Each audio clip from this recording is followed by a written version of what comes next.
Hello and जय हिंद। आज हम लोग वर्गमूल निकालने की गुणनखंड विधि के बारे में जानेंगे।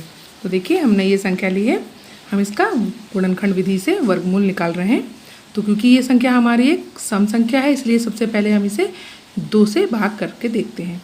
देखिए, 2 दूनी 4, 2 चौको 8, 1 बच गया 13 बनाया, 2 छंग 12, फिर 1 बचा 17 बन गया, 2 अठी 16, फिर 1 बचा 12 बनाया, 2 छंग 12, 2 चौको 8 और 2 दूनी 4। इस तरह से 2 से हमारी ये पूरी संख्या भाग हो गई है। फिर यहाँ हमारे पास इकाई में 2 आया है, तो हम फिर से इसको 2 से भाग कर लेते हैं।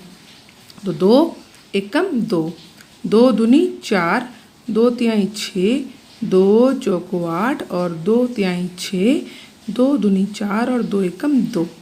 फिर हमारी ये संख्या पूरी तरह से 2 विभाजित हो गई है। अब जो हमारी संख्या आई है यह 2 से भाग नहीं होगी, 3 से, 5 से, 7 से, 9 से नहीं होगी, इसलिए हम इसे अब 11 से भाग करेंगे।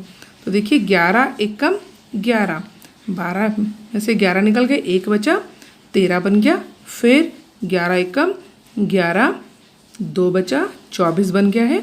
तो 11 दूना 22, 22 निकल गया 24 में से, 2 बचा है 23 बनाया, फिर से 11 दूना 22, 1 बचा 12 बना, 11 एकम 11, फिर 1 बचा 11 बनाया, तो 11 एकम 11। इस तरह से हमारी ये पूरी संख्या 11 से विभाजित हो गई है।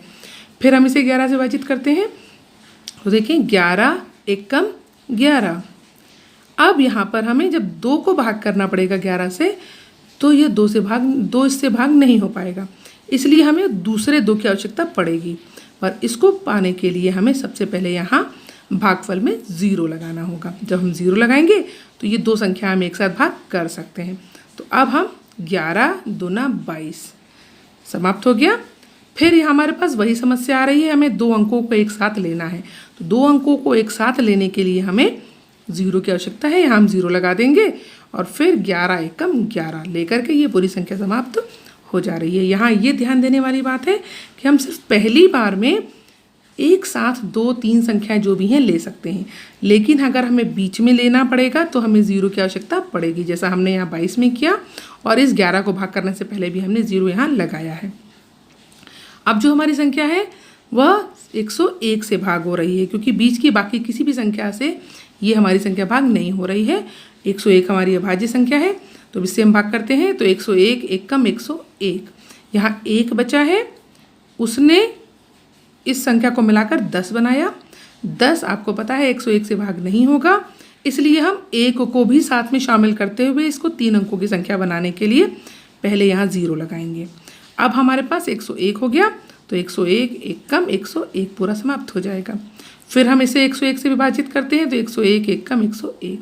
इस तरह से आप देख रहे हैं ये संख्या हमारी कई टुकड़ों में विभाजित हो गई है। अब उन सभी टुकड़ों को हम गुणा के रूप में यहाँ लिखेंगे। तो 2 गुणे 2 गुणे 11 गुणे 11 गुणे 101 गुणे 101, सबको लिखते हुए हम एक समान अंकों का जोड़ा बना रहे हैं। हर जोड़े से एक एक अंक हम निकाल ले रहे हैं। उस निकाले गए अंक का हम गुणा करते हैं तो हमें मिल रहा है 2222।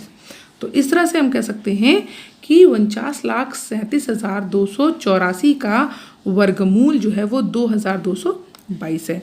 वर्गमूल को हम इस भागनुमा आकृति से दर्शाते हैं, जिसे हम करनी कहते हैं।